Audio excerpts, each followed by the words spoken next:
It's car con carne. Let's eat in the car. It's car con carne. And now here's the star of our show, James Van Alstyne.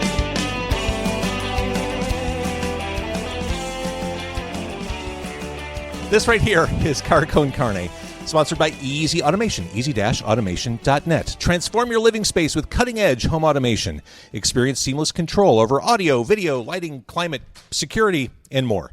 Embrace the future of smart living. It's your home, your rules. Get a quote by visiting easy-automation.net or give my guy Dan a call at 630-730-3728. I'm James Van Alstyne here in the iconic, the wonderful Metro. We are in the balcony, and to my left, if you're watching this on video, he is Metro owner, he is G-Man owner, Joe Shanahan. Founder. Metro, Founder. Smart Bar, and G-Man Tavern. He is Metro founder. Much better. The bank owns it. To my right, he is a creative genius, a songwriter without peer. He is a musician's musician. He is Nicholas Tremulis.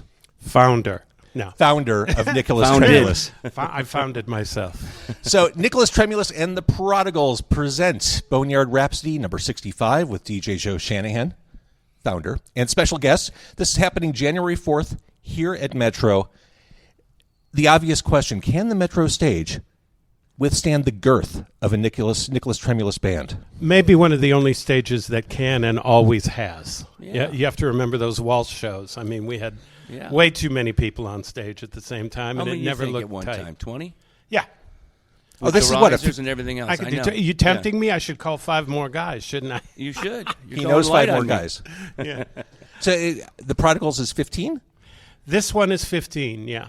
Oh, yeah, you can easily grab 5 more guys. You know I think people. so, You're connected. Yeah, I could make it happen. And we have some guest artists coming in, you know. Oh, then that bumps it up. Ivan Julian's going to play from Richard Hell and the Voidoids, and Wayne Baker Brooks, from the Brooks family. Right. I'm going to That Lonnie's snare. son? Yeah. Yeah. And we're going to do Two-Headed Man like we did at the first waltz. Okay. I love that. Yeah. So who else is in the band? I mean, Oh my God, it goes on, right? On the horns, we have Roger Rupert, who I've been friends with since I was 2.5 years of age. I've got Andy Baker on trombone, but he can't make it this time because he's in Les Mis. So I've got Raphael Crawford on trombone. I've got Paul Mertens on saxophone. I've got Steve Eisen on saxophone. I've got James Perkins on and sax. that's just the This horns. could be your whole show. This is just the is me. horns. I love a good horn section. Of course. Then Of I've got course. my lady singers, which is Sean Christopher, Oh, yeah. Yvonne Gage, and Squeaky Robinson. Wow. Then I've got Larry Beers on drums. I've got Jose Rendon on percussion and John Christophe Leroy on percussion. I've got Rick Barnes on guitar. I've got myself on guitar. I've got John Piricello on guitar. Those how many guitars? That's it. That's 3 it. guitars, There you yeah. go. Just like Molly Hatchet. This is like Phil. Just like Molly this is like Phil Spector. This is like I Wall know. of Sound, it is. man. We are the Wall of Sound. There you know. go. So This is going to be a master class in live have performance. I missed anyone that's going to kill me?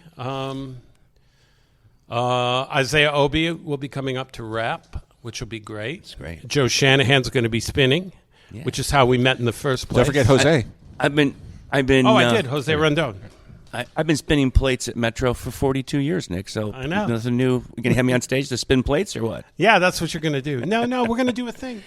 Early Ed on, Sullivan Show. Come on, let's do that. This is the first place I ever played, isn't it? That's right. That's right. Well, let's start there because I don't know if this is apocryphal or not, the story I heard is you basically walked into Cabaret Metro in the early 80s with a cassette. You found Joe, and was that really how it happened? Literally so. If in fact it was even called the Metro yet, it might have been Stages still. No, it was Metro. Okay. When we met, it wasn't Cabaret Metro yet. Okay. But it was Metro, and Yeah. and I was doing a lot of work in Smart Bar as well. So there was the Smart Bar connection and the Metro connection. Right. Kind of like the fact that we had, married this building. And, Yeah. and the 4th floor was still operating as a club called Joe's. Right. So that's early 80s, Nick. That's like, Yeah, it's all a little hazy to me now. Well, I think about the first New Year's Eve that you played here. Sure. And sold it out. Yeah. And I remember it was a fantastic night. It was kind of like the first version of the big band.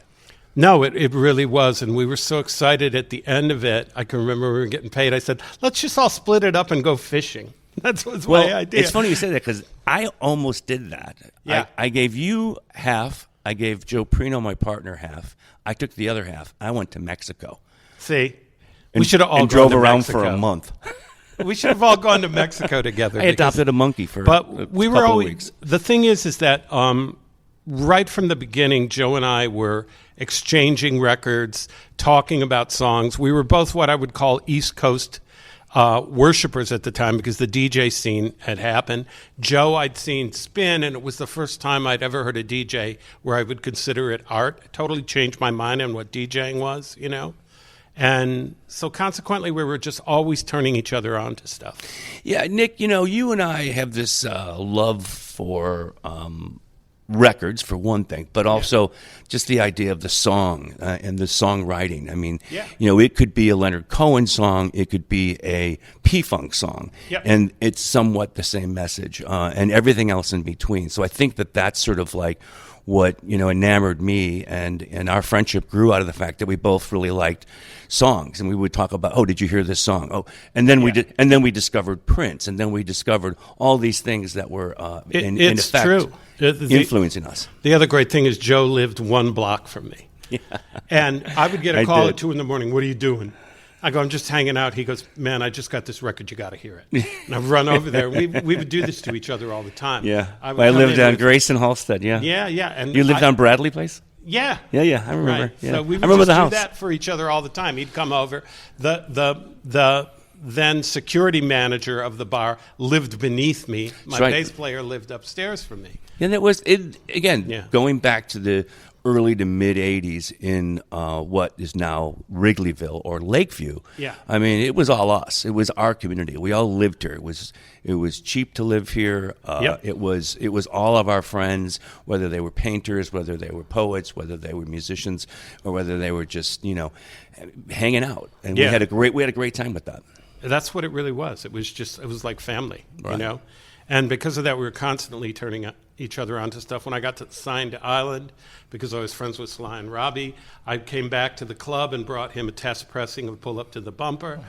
So we're always going, all I had to hear was you Sly and Robbie. Yeah. And then I was like, who's the singer? And Nick says, that's like Chris Blackwell's new find. Her name is Grace Jones. I go, Grace Jones. Okay, here we go. Hey, as you talk about sharing music back in the day, I realize in this algorithmic world we're driven in, we need more people to do stuff like that in the present day. I think it's happening. I feel like it's not happening enough. I feel like everything ever recorded is out there except for your stuff on Island. Everything out there is streamable, but it's so hard to cut through. We're missing that curation, that human touch, and I think that's what you're talking about, is that excitement shared between friends. Well, James, and what you're really speaking of is, going back to when you were with Q101 and doing, an independent local music show. I mean, there is some holes in like what we do as far as that side of it. But clearly the music scene in Chicago is not something that is buried. No. I mean, it still exists. I mean, we have this year alone with bands like Freako and Baby Calls Me Bridget. I mean, this is all up and coming. Seema Cunningham has an unbelievable new record. I mean, again, these are not underground. They're having their moment at a certain level. Let's see what happens to the next level. Yeah. They're there. But thanks for the push on that, because I do agree that we could only do more. We should. Yeah, it's hard for people to, especially as we get older. No one's getting any younger here. I think it's easier to retreat to the stuff that's comfortable and familiar. Nick and I are getting younger. We got the. If you're not counting teeth, I agree with you. But no. Thinking about the show that's coming up on the 4th here at Metro, this is a seated event. Yeah. I was here, Joe, we were talking earlier about the Ike Riley documentary. That was a seated event. It's something I'm not used to here at Metro, and I think it's pretty cool, the idea of seats on the floor. Yeah, we've always done it. It's now become something that is new again because of, I think, in Nick's case, with the idea of this audience with this kind of performance, it's going to be how long, Nick? How long? 2.5 hours. So for people to sit and enjoy this, I think will be advantageous for the listener, and I think that speaks really volumes to what Nick is going to be doing musically. I think we're going to seat like a third of the house or something. Somewhere between 250 to 300 people will be the seating chart for that. I love it. And so that's going to be fun. And lengthwise, I mean, this is like as long as Oppenheimer. Well, yeah. Or Barbie. Or Barbie, exactly. But I don't blow up anybody at the end of the show. But right. yeah, You're a force for good. Or Barbenheimer. It's a long show, but it just has to be. Yeah. I mean, and that's cutting it short in a lot of ways. So it's just the way we roll. The event benefits Collaboraction. Yeah. What is that? Collaboraction is a theater company that's been around for 25 years. The last 15 or so years, it's been about emboldening young artists in at-risk neighborhoods. And they've always had this great theater program. It's really mature. They're now running the Kimball Arts Center for the next 5 years, and we're putting a music venue in there, and I'm starting a music mentoring program with them. I love that. Yeah, so that's really what it's about. When I met Anthony Mosley, right? He's your partner. They were across the street from Double Door at one point. And I remember when he had asked, like, hey, can you help me with like a DJ, a set?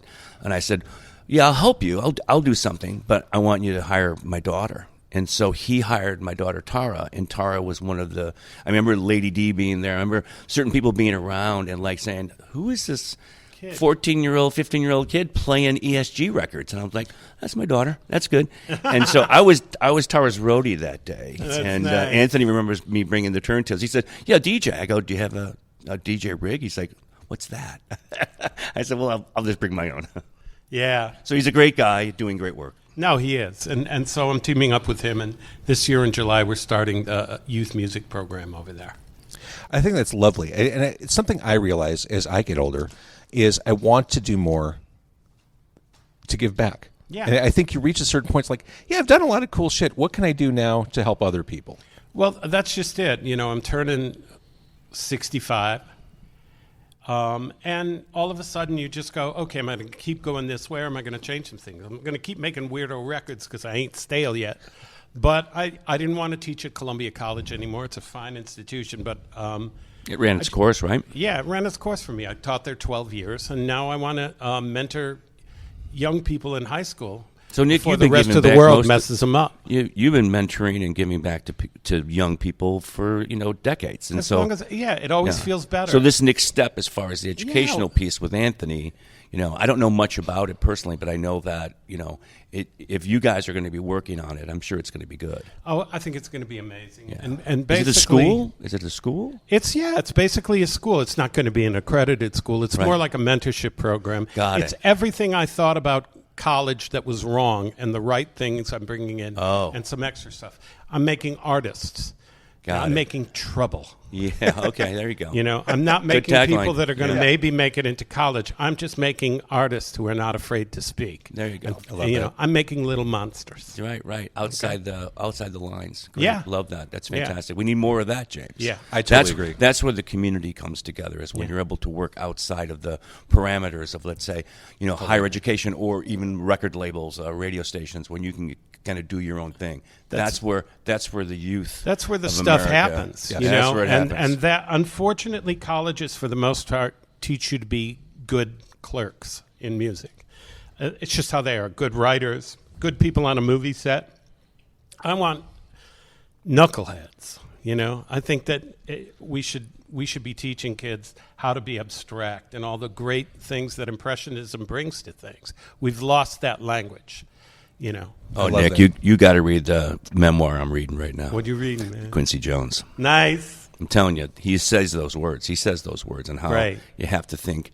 Even though he was a big part of the music industry, I mean, he was working way outside of what I know, the man. parameters were. He's been a target of mine Yeah. for a lot of years. There you I'm go. sorry he passed. Yeah. The final blow was as a kid falling in love with Peggy Lipton and then him marrying her, and I'm like, all right, this guy. Yeah, right. He's starting to piss me off, man. Everything I want, he gets. Yeah. By the way, 65 in 2024, 2025 is very different from 65 in the early 90s. You have such a young spirit. Like, age is just a number, isn't it? Oh, it is. But Greek don't creak, and Revlon helps too. Greek don't creak. Man, Nick, rolling, baby. I'm on it, I pal. love it. Thinking about Wrigleyville in the early 80s, when you two first met, Joey described it as really an artist community. It was affordable to live here. It's a very different Wrigleyville in 2024. It is. It's unrecognizable. If someone had moved away back then and moved back, they might get lost going down Clark Street because it looks so different. What has sustained Metro in this community through all these changes, through all these gentrifications? Well, I think one of the things, and my wife Jennifer and I talk about this all the time, is that, we feel that, we've protected something here. This venue will turn 100 years old in 2027. So the building turns 100 years old. How many buildings in Chicago make it to that point and they're still functioning as, sort of a community center or a place where music and people come together, exchange ideas? The same thing happened with G-Man Tavern. I looked at it and said, I want to save this. And it was something that was intentional. And when I took the lease and the ownership of our company took the ownership of the bar, the owner, Dan Schnitt, a great guy, a good neighbor for many years, 30 years, I said, one thing I'm going to promise you is I'm not going to fuck this up. He goes, what do you mean? I go, same floors, same tile, same. Basically, I'm going to clean up the bathrooms because they're disgusting. Yeah. And everyone applauded that. They were like, okay, new bathrooms, Shanahan. Okay, you get the keys. Sold. So I think that goes back to like we're stewards, and Nick is a great partner for me on his 65th birthday event here at Metro, because we're stewards of this sort of message that find your cause, find your calling, stay with it. It will love you. It's your muse. It will love you back. It'll break your heart a bunch of times, but clearly that's part of the reason why it's still here. Yeah. This building's been around for almost 100 years. Do you think this is a Greek building? Is that why? I'm not. Actually, it's a Swedish community center. Yeah. It was originally built as the Swedes. The Svithad. And I've got all the paperwork on it if you ever want to see it, James. But there were 4 of them in Chicago. And they were community centers for the Swedes that were coming from Europe to settle in Chicago. That's amazing history. There's several. There's a German one. There's a Polish one. That's what the Europeans were doing. They would either build these buildings. This was built in 1927. It was built like this. Are you kidding? I love crazy. it. Nick, you talked about giving back and helping kids become artists. You've worked with everybody in the music industry. It can be argued you're an elder statesman in music. Are you still learning? Constantly. The day I stop learning is the day I stop. Literally. You know what I mean? I always, from the minute I started teaching, I realized it was an exchange of ideas, because you really can't teach anything in real time in the arts. You can suggest things and let them learn what you just said at their own time. It doesn't have to be, there are no rules, there are no laws. So yeah, I'm constantly learning. I only make music when I feel something is exotic that is in my brain that I want to achieve, and I unfortunately have a low threshold for getting bored with my own stuff. So, but I always have to change. But and that's been a big thing.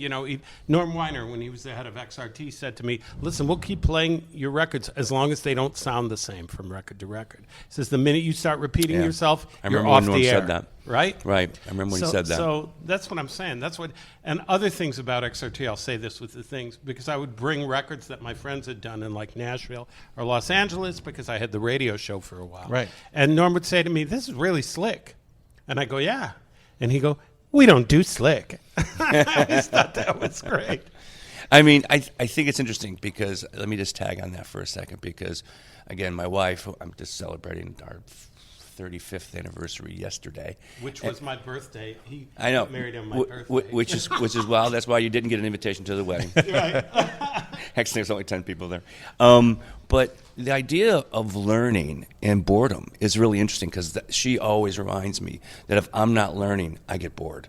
Yeah. And that I think, again, going back to the idea of the stewardship or the mentorship, that's a through line here today. The narrative is like that's where Nick is at. That's where I'm at, is like looking at it going, hey, I have a great office full of 25 and 35-year-olds, and they're learning things like their way now, but through a lens of like a stewardship or a not a heavy hand, more like, you're teaching me. I'm learning about social media. I'm learning about AI. I'm learning about things like that while I'm still reading the Quincy Jones memoir.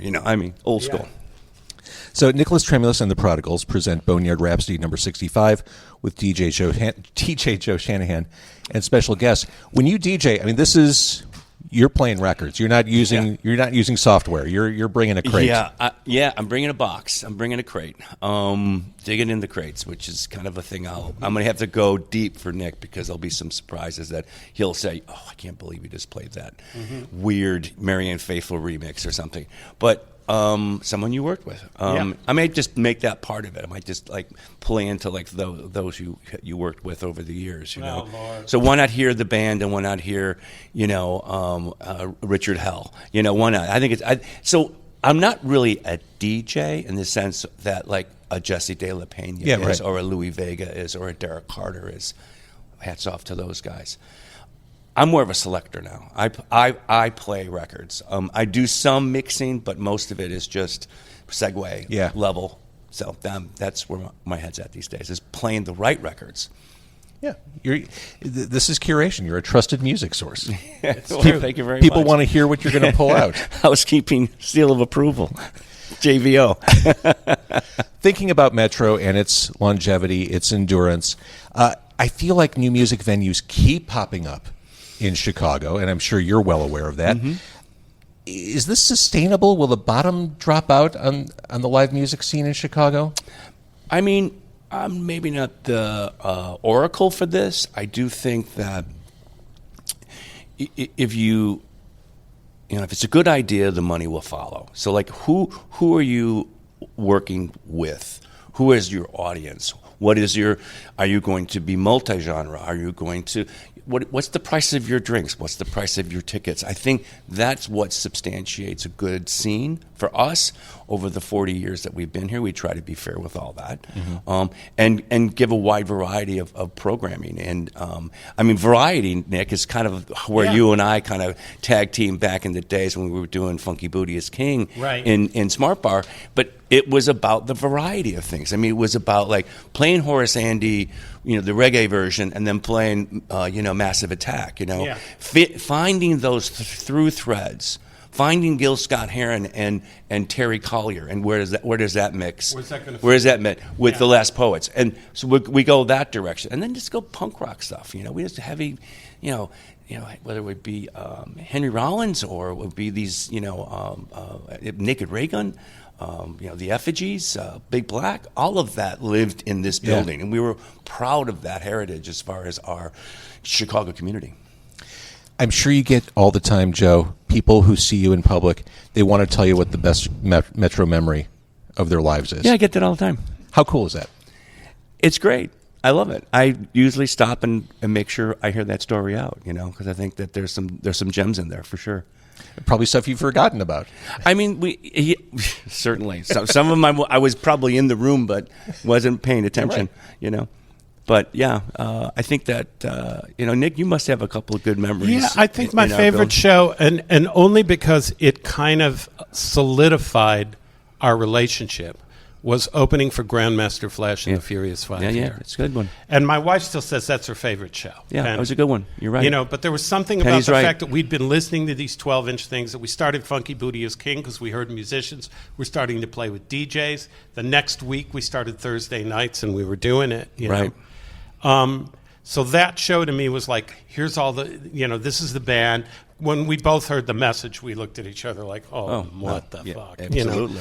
And we went nuts. Because that was it. Because what first came was like, Rapper's Delight. What first came was like Sugar Hill Gang. Yeah. And on Sugar Hill Records comes the message. Because it was like, that was kind of a fun, everyone sing along kind of song. But the message was like what was really happening in New York. It was the first hardcore rap thing we'd ever heard, and we just looked at each other like, Yeah, and it had a great message. Yeah, it did. And so and I think they came into town after White Lines, their second huge exactly. single. But it was getting that gig and him calling me about it and I'm going, of course. See, that I was thought, a big moment. I thought you might have mentioned that when I gave you a call at midnight and said, "What are you doing?" Oh yeah. You The were other what do you great mean? one. What should I be We doing? had I just go, come off the get road. Get over here, man. Prince is going to start. No, in you 15 didn't even minutes. tell. I can't tell you what's happening. can't You tell and you. Derek Yeah, come. just- I can't tell you what's just happening. show up. I'll meet you. Yeah. So we meet down at the Smart Bar and we come in and Prince is playing till like 5 a.m. that night. 4:59 because it went right to my end of my license. That I was going is- to jail that night. That is legend, that show. That's one of those shows like Metallica playing here in the early 80s. Everyone said they were there, but in reality, It's our Woodstock. for Well, sure. even Guns N' Roses rehearsing Oh, yeah. upstairs Yeah. for that before their tour was kind of a cool thing. But going you up. rehearsed up there too. Oh yeah. I think actually, did you do like a did you do a presentation with us up there one time? Do I remember back in the day Where here? in the little theater? Yeah, we did. What was that? Because I know I did like David Thomas and with Per Ubu, and I was looking to do like more of We did something like that. And I stripped remember down. doing "Come Back as a Flower" with Dan Andrews, Right. playing piano. That's it. Yeah, That's the one. And I don't Yeah. even remember what the show. My weirdest moment of going up there was the after party for this movie that Paul Schrader had upstairs. Oh, yeah, right. And I was waiting to meet Jenna Rollins because I wanted to score the next John Cassavetes film really bad. So I had rehearsed this whole speech. Right. And she said, she's coming. She's still not here. I'm drinking, I'm kind of wild looking at the time, scarves and dreads and all that jazz. That's and right. so she comes in a full-length mink coat. Yeah. And she walks with platinum blonde hair. There's a light on her while she's talking. So I go, here I go. I've got my whole script standing like that. And she spins around to me. And do you remember the ad for Wendy's hamburgers where the dog speaks and goes, "I love you"? Well, that's what I did. She turned around and I went, "I love you."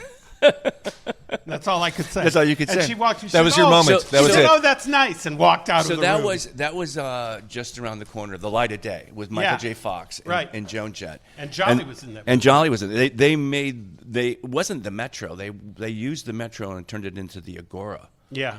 It was the Cleveland Club, which was, I don't know why they just didn't use it, but they used here. I remember that. Never second guess Paul Schrader. I Well, guess the best Michael way J. to put it. Fox is pretty cool. I remember that. He was a cool, really, man. He really was a nice good guy. guy. Absolutely. Yeah. Nicholas Tremulis. This can go I love on, you. man. I love you. Scooby.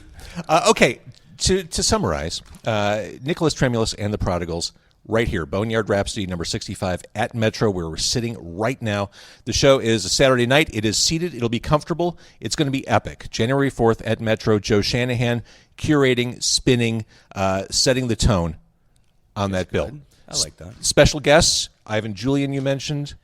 Wayne Baker Brooks. Wayne Baker Brooks. I mean, talk about There'll be some blues other DNA surprises, there. But I just had to see if they're, I can pry them away from the couch. Let me be the promoter just for one more second. Tickets are still available through etix.com. It's a seated event. I will say that if you've come to Metro for any other shows, come to this one because you're able to sit and really take in something really grand and really beautiful. And it's a celebration of music. I mean, Absolutely. A celebration of Nick Tremulis. 65. There you have it. Looking 45. Gentlemen, thank you very much. We'll see you here on the 4th. Happy New Year to both of you. Thank you very much, New Year to James. you, man.